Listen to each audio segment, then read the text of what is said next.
뭔가 느낌에 며칠 안에 나올 것 같아. 원래 지금 37주 제가 5일차예요. 37주부터는 정상 출산이거든요. 그래서 그냥 지금부터는 그냥 갑자기 양수가 빡 터져도 아무 상관이 없어요. 근데 뭔가 애가 밑에서 놀아.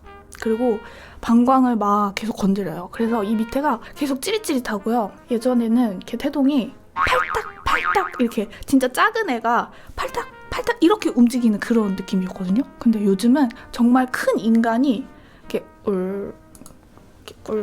이렇게 움직이는 느낌이에요. 움직임 자체가 달라요. 머리는 골반에 제 여기 완전히 골반에 딱 껴있어요. 그러니까 거의 그 여성의 질하고 이 자궁까지의 거리가 한 사람마다 다르지만 8cm에서 10cm가 된대요. 그 10cm 사이에 애 머리가 딱 걸려있거든요. 근데 거기에서 뭔가 얘가 이제 손으로 이렇게 뭘 이렇게 하는 느낌이 팔꿈치나 어깨를 움직일 때마다 내 방광이 짜릿하면서 소변이 엄청 마렵고, 이 움직임이 아까도 막 2시간 내내 움직였거든요. 가만히 있질 않아요. 그러니까 애가 커지다 보니까 살짝만 움직여도 그걸 제가 이제 느끼는 시기가 된 거예요. 그거를 1시간, 2시간 당하다 보면은 몸이 엄청 피곤해요. 이게 이렇게 힘들다 보니까 난 이제 진통이 딱 걸리면 아씨 방 빼러 가자, 실버를 가자 이러면서 갈 것 같아요. 가면 이제 힘들겠죠. 안 힘들 거란 얘기는 아니에요. 제가 쉽게 얘기하는 것처럼 보이지만 마음은 쉽지 않아요. 그렇지만 그 비장한 마음으로 어떤 전장으로 나가는 그 어떤 부대의 수장의 마음으로 갈 수 있을 것 같아요. 그만큼 이 임신 막달이 힘든 게 나쁘지 않아요. 자두야 가자. 그렇죠. 그래서 제가 아까 화장실에서 오줌 싸면서 얘기했어요. 눈치 챙기고 잘 내려와라 이렇게 얘기했죠. 이게 또 합이 중요하거든요. 근데 자궁이 10cm가 경부가 열려도 애가 안 내려오면은 간호 선생님이 막 누르거나 애가 내려올 때까지 막 진통을 길게 해야 되거나 안 되면 힘들기도 더 많이 해야 되거나 이러거든요. 눈치 챙기고 내 자궁 10cm 열릴 때 맞춰서 그때그때 잘 내려와야 된다 이렇게 주문을 하는 거죠. 임신해서 특별히 아쉬웠던 거 있냐고요? 아니요. 저는 워낙 과거를 별로 안 쳐다보는 스타일이어가지고 아쉬웠던 거 없어요. 저는 충분히 임신한 상황에서 일도 진짜 제가 할 수 있는 한 최선을 다했고 전 그 이상 못해요. 후회 없어요. 나의 임신 기간에. 그래서 아무튼 실버라인한테 서운했던 거요? 없어요. 그냥 아주 잘하고 계십니다. 근데 남편은 옆에서 엉덩이만 가벼우면은 임산부한테 해줄 수 있는 건 다 해주는 것 같아요. 임산부가 남편한테 바라는 거 별로 없어요. 나 너무 목마르다 했을 때 물 한 잔 그때 바로 탁 떠다주면 그걸로 그냥 감동이죠 뭐. 키포인트. 제가 내진을 받고 왔는데 궁금하십니까? 내진. 그거 내지는 모르실 수도 있구나. 산모들은요 막달이 되면은 이제 의사 선생님이 손으로 진료를 봐요. 여성의 질에 의사 선생님의 손가락을 넣어서 이제 속 골반 크기가 어느 정도 되는지, 아기가 내려와서 아기 머리가 만져지는지, 자궁 경부는 몇 센치나 열렸는지 그런 것들을 이제 진단을 하는 걸 내진이라고 하는 거거든요. 머리가 만져져요? 네, 아기 머리가 되게 가까이에 있기 때문에 만져질 수 있어요. 아기가 내려오면. 왜냐면 아기 머리에서 그 질 입구까지의 길이가 8cm에서 10cm밖에 안 되기 때문에 이렇게 넣으면 만져질 수가 있죠. 일단 저는 내진에 대해서 뭐 그렇게 두려움이 있거나 아플 것 같거나 그런 생각은 전혀 없었어요. 왜냐면 제 담당 교수님이 손이 굉장히 섬세하세요. 제가 그걸 어떻게 알았냐면 임신을 처음에 했을 때에는 아기집이 생겼나 안 생겼나를 질초음파로 보게 됩니다. 질초음파를 하는 기계는요, 요 정도? 요 두께가 일자로 쭉 된 이런 막대기가 있어요. 그 막대기에다가 이렇게 콘돔을 도로록 껴가지고요. 그것을 이제 여성의 질을 쑥 넣어서 그걸로 초음파를 봐요. 그렇게 봐야만 이제 아기 집이 있는지 이런 것들을 볼 수 있게 되거든요. 그리고 여러분 그 산모들이요, 그런 질 초음파나 내진을 받았을 때 너무 아플 거라고 겁을 먹진 않으셔도 되는 게, 일단 임신을 하게 되면은 분비물이 되게 많아집니다. 그렇기 때문에 그 질에서부터 자궁 경부가 굉장히 부들부들해요. 그래서 얘가 쑥 들어와도 아프지 않아요. 어느 정도 아기가 자리를 잡게 되면은 더 이상 질 초음파는 거의 한참 안 해요. 중기 이후까지. 그리고 그냥 이제 초음파만 보게 되죠. 나중에는 이제 산모들이 어쨌든 아기가 건강하고 내가 건강하는 거에 더 집중이 돼서 저 경부 길이 재고 싶어요. 질 초음파 해주세요. 오히려 그래요. 그래서 질 초음파나 내진이 되게 피해야만 하고 막 굴욕의자고 막 그렇지 않아요. 가보겠습니다. 그래서 어쨌든 지난주에 그렇게 내진을 받게 됐는데 진료실에 이제 실버라인하고 저하고 톡톡톡톡 들어가게 됩니다.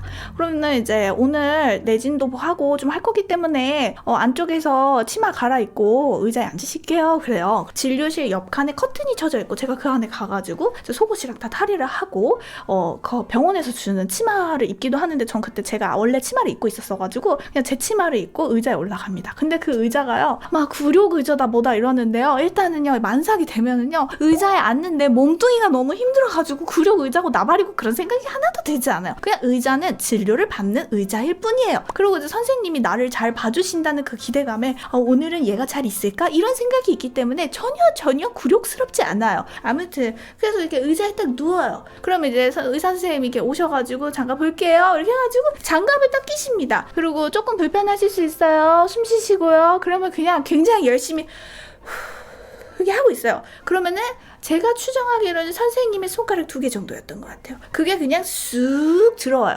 아무렇지도 않아요. 쑥, 뚜, 원, 쑥. 됐습니다. 그럼 그 약간 뭐지? 끝났나요? 했더니 네 끝났습니다 이래요. 그래가지고 이제 선생님이 먼저 나가시게 되죠. 저는 옷 입는 시간이 걸리니까. 그래서 저는 옷을 입는 동안 그런 생각을 해봤어요. 그렇다면 진료실에 간호사 선생님과 실버라인과 의사 선생님 셋이서 잠시 침묵의 시간을 갖거든요. 그때 그 3명은 어색하지 않을까? 전 이런 생각을 했어요. 그래서 제가 항상 옷을 갈아입을 때 마음이 좀 쫄려요. 내가 그 어색한 3명의 상황에 얼른 들어가서 선생님의 상세한 진료를 얼른 들을 수 있도록 말을 서로 할 수 있는 기회를 내가 얼른 주고 싶은 거죠. 그래서 이 무거운 몸뚱이를 가지고 힘겹게 막 레깅스를 사실 빨리빨리 갈아입습니다. 실버라인한테 이 얘기를 한 적은 없어요. 그래서 제가 실버라인이 알지 모르겠지만 진료를 받고 커튼을 걷고 나올 때마다 굉장히 숨이 차거든요. 그게 다 너 때문이야 실버라인. 그래서 그거를 입고 얼른 막 신발도 제대로 신지 않은 채로 몸이 무겁네요 이러면서 나와요. 근데 사실 나는 몸이 무거운 거보다는 그 3명의 침묵의 시간을 채워주고 싶은 그런 넓은 마음이 더 많이 작동을 한 거죠. 그래서 저의 내지는 그러했는데 제가 웬만하면은 그렇게 굴욕적인 걸 느끼지 않는데 나의 모든 걸 내려놨다라고 생각하는 순간이 있었어요. 저는 심전도 검사에서 저의 모든 것을 내려놨어요. 소변 검사 그렇게 하고 엑스레이 검사하고 피 검사하고 뭐 피 뽑고 아프고 그런 거 다 필요 없어요. 그냥 하다 보면 익숙해져. 근데 심전도 검사를 하러 갔는데 그냥 이렇게 커튼이 쳐져 있고 형광등 불 하나 있고 방이거든요. 그냥 편하게 누우시고 원피스랑 속옷까지 그냥 이 위로 올리실게요 이러는 거예요. 차라리 벗을 걸.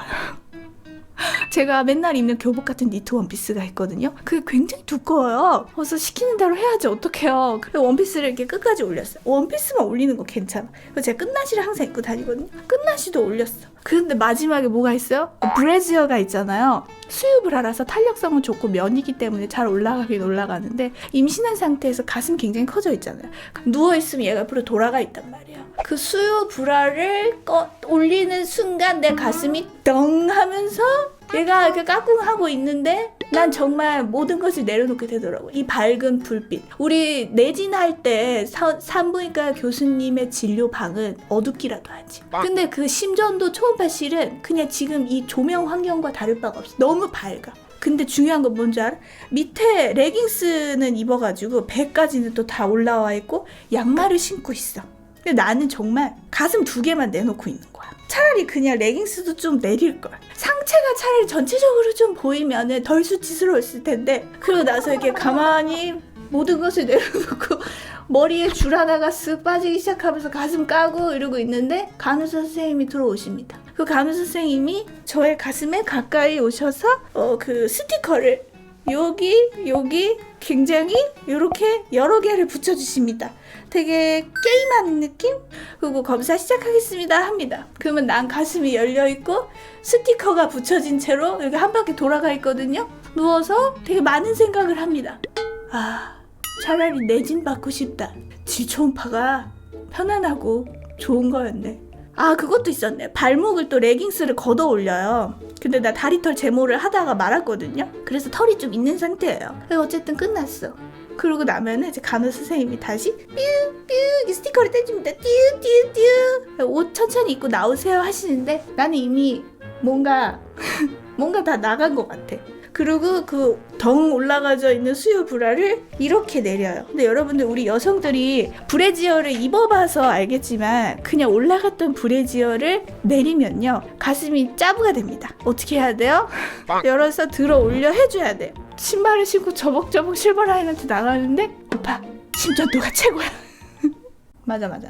요즘은 의술이 좋아가지고 내진을 하는 이유도 골반 사이즈가 작은지 큰지를 판단해서 골반은 너무 작은데 애기 머리가 너무 크다 이러면은 그냥 너무 고생하지 않게 선택 제왕을 의사들이 먼저 권해요. 그래서 제가 좀 조심스러운 저의 생각이지만 사실 제왕절개율이 우리나라가 높다고 얘기들 많이 하잖아요. 그리고 유럽 같은 데는 제왕절개율이 훨씬 더 낮고 그래서 자칫 그게 잘못하면은 보여지기에 조심스럽지만 뭔가 긍정적인 의미만으로만 보여지지 않을 수 있거든요. 제왕절개가 돈이 되니까요. 그렇지 않아요. 이런 오해를 받을 수 있는데요. 난 그래서 이 얘기를 하고 싶었어. 충분히 진료로 인해서 속골반이 작은데 너무 산모가 고생을 할 필요가 없을 정도로 의학이 발달된 부분도 있기 때문에 의사 선생님이 제왕절개를 권하는 그런 게 우리나라가 오히려 잘 되어 있다고 저는 느끼거든요. 이건 제가 산모가 느끼는 거예요. 그리고 생각보다요. 산부인과 병원에서 의사 선생님으로 일하시는 분들이 대부분 페이닥터일 거란 말이에요. 그래서 그 제왕절개를 무분별하게 권해서 의사 선생님들이 얻는 게 있을까요? 그래서 돈 벌려고 자분을 권하지 않고 제왕을 권한다? 좀 어쩌면 잘못된 정보이라고 생각해요. 그리고 출산이라는 거는 산모의 의지만으로 되는 게 정말 아니에요. 이거 진짜 오해예요. 난산을 하지 않으려면 엄마의 속골반이 좋아야 되고요. 거기에 맞게 애기 머리 사이즈도 맞아야 되고요. 그리고 애기가 자궁 수축을 버틸 수 있는 체력도 그 아기가 돼야 돼요. 나는 자연분만 너무 하고 싶은데 아기가 자궁 안에서 버텨주질 못하고 생각해봐요. 태동기를 달고 있잖아요. 심박수 재는 거를. 나는 자연분만을 하려고 나는 버티고 있는데 아기 심박수가 떨어져. 근데도 자연분만을 해야 될까요? 결국엔 산모의 몸과 아기의 상태가 합이 맞아야 이게 자연분만을 할 수 있는 거거든요. 그래서 이게 또 이렇게 후기 같은 거 남길 때에도 그래요. 저는 자연분만을 해서 좋았어요. 그리고 저는 제왕절개를 해서 좋았어요. 이렇게 자신의 경험에 이렇게 맞춰서 말을 했는데 그게 이제 말이 전달이 되면서 자분이 좋대, 뭐 유산균 샤워를 해서 좋대 이렇게 되는 거예요. 이런 얘기는 아기를 갖지 않으면 잘 모르는 얘기니까 근데 제가 임신을 한 김에 이렇게 얘기를 해보는 것일 뿐입니다. 감사합니다. 이거는 그럴 수 있겠다. 근데 뭔가 아이의 위치가 자연분만이 힘든데 그걸 자연분만으로 하기 위해 노력하는 걸 약간 진정한 산모처럼 보이게 하는 게 짜증나요. 맞아. 이게 맞는 것 같아. 자연분만을 원하는 산모도 진짜 케이스 바이 케이스거든요. 나는 수술이 더 무서워서 자연분만을 도전할 거야. 그건 저예요. 사람마다 느끼는 게 다르잖아요. 진통을 하고 그 작은 질을 통해서 아기가 나오고 뚫고 나오는 그 고통보다 칼로 내 배를 째고 그 고통이 더 무서워서 저는 자연분만을 도전하고 싶은 사람이에요. 난 그거 같아. 시험 날짜만 정해져 있어도 얼마나 마음이 힘들어요. 근데 고통의 날짜가 어느 정도 정해져 있는 거야. 이 고통을 통과하지 않고는 애를 낳을 수가 없는 거야. 그러다 보니 이런저런 얘기를 많이 들을 수밖에 없죠. 그리고 또 아기를 낳은 산모 선배들이 후배 산모들한테 진심이란 말이야. 그래서 이런저런 조언을 막 해주고 싶어 하고 그게 다 애정이에요.